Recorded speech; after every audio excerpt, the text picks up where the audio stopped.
In this video, I'm going to teach you how to use Klarna on eBay. It's a quick and easy process, so follow along. First, make sure you have the latest version of the Klarna app installed and that you are signed into your account. On the Klarna homepage, you should see eBay listed among the recommended stores. If not, just use the search bar to look it up. Once you find eBay, tap on it to be redirected to the official eBay website through Klarna. You now see the Pay with Klarna option at the bottom of your screen. Before checking out, browse through eBay, add the items you want to your cart, and note the total amount. Then go back to Klarna and select Pay with Klarna. The app will help you create a one-time virtual card for the total purchase amount. You can even add a little extra to cover tax or shipping fees.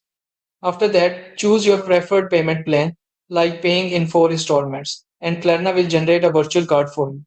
During checkout on eBay, enter the details of that Klarna card just like a regular debit or credit card.